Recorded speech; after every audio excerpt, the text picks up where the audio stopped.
বাঁকড়ায় 40 metre জাতীয় পতাকা তৈরি করে ওয়াকফ সংশোধিত বিলের বিরোধিতায় মানববন্ধন আন্দোলন। হাতে তাঁদের জাতীয় পতাকা, মনে তাঁদের আন্দোলনের ভাষা, বুকে তাঁদের অদম্য সাহস। ওয়াকফ সংশোধিত আইন 2025 বাতিলের দাবিতে মানববন্ধন হাওড়ার বাঁকড়া জমাদার পাড়ায় মদিনা মসজিদে তখন সবে শেষ হয়েছে জুম্মার নামাজ। প্রায় 40 মিটারের জাতীয় পতাকা সঙ্গে নিয়ে আন্দোলনে সামিল সংখ্যালঘুরা। মদিনা মসজিদের পেশ ইমাম জানান, দান করা ওয়াকফ সম্পত্তি ছেড়ে দেবার এই আইনের বিরোধিতা করছি, আর যে সম্পত্তি অধিগ্রহণ হয়েছে তা ফিরিয়ে দিতে হবে। অল ইন্ডিয়া মুসলিম পার্সোনাল ল বোর্ডের নির্দেশে 13 জুন তারা শান্তিপূর্ণ মানববন্ধন কর্মসূচি পালন করলেন। অবিলম্বে কালা আইন বাতিল করতে হবে, ওয়াকফ সম্পত্তিকে অধিগ্রহণ করুক তার বিরোধিতা করছেন তারা বলেন, জানান ইমাম সাহেব। এদিন হাওড়ার বিভিন্ন স্থানে মানববন্ধন অনুষ্ঠিত হয়। ডোমজুড়ের বাঁকড়ার বিভিন্ন স্থানে মানববন্ধন আন্দোলন অনুষ্ঠিত হয়।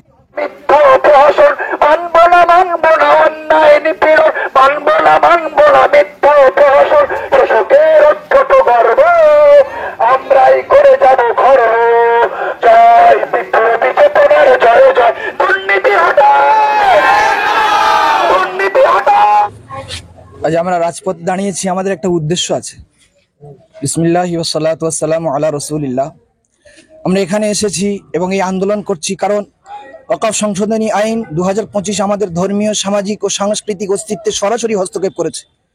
এটি একটি চরম স্বেচ্ছাচারী আইন, যা জনগণের মতামত ও ধর্মীয় প্রতিষ্ঠানগুলোর ঐতিহ্যকে উপেক্ষা করে প্রণয়ন করা হয়েছে। এই সংশোধনী শুধু একটি আইন নয়, এটি এক গভীর ষড়যন্ত্রের অংশ। এটি ওয়াকফ সম্পত্তিকে কর্পোরেট ও রাজনৈতিক স্বার্থে তুলে দেওয়ার পাঁয়তারা। এটি আমাদের পূর্বপুরুষদের দানকৃত ধর্মীয় জনকল্যাণমূলক সম্পত্তির উপর একটি দখলদারির চক্রান্ত। আমরা স্পষ্ট ভাষায় বলতে চাই, এই আইন আমরা মানি না, মানব না। আমরা গণতান্ত্রিকভাবে দাবি জানাই, অবিলম্বে ওয়াকফ সংশোধনী আইন 2025 বাতিল করতে হবে। সকল ধর্মীয় প্রতিষ্ঠান ও জনগণের প্রতিনিধিদের নিয়ে একটি গ্রহণযোগ্য নীতিমালা প্রণয়ন করতে হবে। যেসব ওয়াকফ সম্পত্তি বেআইনিভাবে অধিগ্রহণ করা হয়েছে তা ফিরিয়ে দিতে হবে। আজকের এই মানববন্ধন আমাদের প্রতিবাদের শুরু মাত্র। দাবি না মানা পর্যন্ত আমরা মাঠ ছাড়ব না। প্রয়োজনে মহাসড়কে, প্রয়োজনে প্রতিটি অঞ্চলে, প্রতিটি মসজিদের সামনে, প্রতিটি আদালত চত্বরে আমরা শান্তিপূর্ণ কিন্তু অটল আন্দোলন চালিয়ে যাব ইনশাআল্লাহ।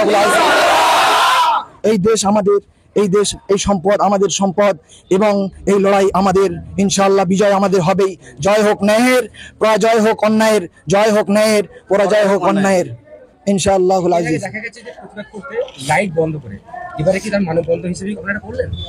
আমাদের মানববন্ধন কর্মসূচি এটা দীর্ঘ একটা ব্রেকের পর অনেকদিন ধরে এই পুলওয়ামা হামলা বলুন, আরো যেসব অপারেশন সিন্দুরকে কেন্দ্র করে রাজ্য বিরাট এক পরিস্থিতি ছিল, দেশে বিরাট এক পরিস্থিতি ছিল। সেই কারণে আমরা আন্দোলনমুখী হতে পারিনি, সেইভাবে প্রকাশও পাইনি।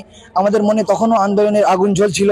কিন্তু আজ 13 জুন থেকে আজ আবার অল ইন্ডিয়া মুসলিম পার্সোনাল ল বোর্ডের তরফ থেকে আবার ওয়েস্ট বেঙ্গল রাজ্যব্যাপী মানববন্ধন এই কর্মসূচির দ্বারায় আবার আমাদের আন্দোলন শুরু হলো। আগামীতে ইনশাল্লাহ আমাদের আন্দোলন দীর্ঘ হবে ইনশাল্লাহ। যতদিন এই কালা আইন বাতিল না হবে ততদিন পর্যন্ত আমরা বিভিন্ন রকম কর্মসূচি গ্রহণ করব, বিভিন্ন রকম বিক্ষোভ সমাবেশ, সেমিনার, সিম্পোজিয়াম, আরো যত কিছু করার আমরা আন্দোলন করতে আমরা সব সময় প্রস্তুত আছি ইনশাআল্লাহ।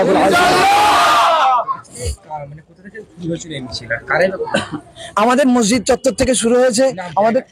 আমাদের বাঁকড়া জমাদার পাড়া মদিনা মসজিদ সংলগ্ন জায়গাগুলোতে আমরা যে মানববন্ধন কর্মসূচি গ্রহণ করেছিলাম তার সুন্দরভাবে আমরা ফলপ্রসূ করেছি। আমাদের জনতার যে সুন্দরভাবে সমর্থন ছিল, আর আমাদের বিশেষ করে পরিচালকগণ কয়েকজনের মুখ আমরা বিশেষভাবে দেখতে পাচ্ছি, যারা আমাদের খুবভাবে সাহায্য করেছেন, সহযোগিতা দিয়েছেন।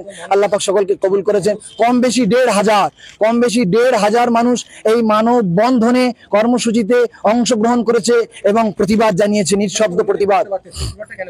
শুক্রবারটা করার কারণ এটাই হলো, আমরা জনগণকে একত্রিতকরণে একটু বিভিন্ন রকম পরিস্থিতির কারণে আমরা ছত্রভঙ্গ ছিলাম। এই জুমার দিবসে আমরা সবাই একত্রিত হই, আর একত্রিত হওয়ার কারণে আমাদের বার্তাটা সবার কানে কানে পৌঁছানো আমাদের জন্য সহজ হয়। সেই কারণে জুমার দিনটাকে নির্ধারণ করা হয়েছে এবং অল ইন্ডিয়া মুসলিম পার্সোনাল ল বোর্ড শান্তি শৃঙ্খলার সঙ্গে সুন্দরভাবে মানববন্ধন কর্মসূচি আমাদেরকে গ্রহণ করতে বলেছেন, আর আমরা যথাযথভাবে আদায় করেছি আলহামদুলিল্লাহ। আমার নাম মুফতি তরিকুল ইসলাম, আমি এই জমাদার পাড়া মদিনা মসজিদের পেশ ইমাম।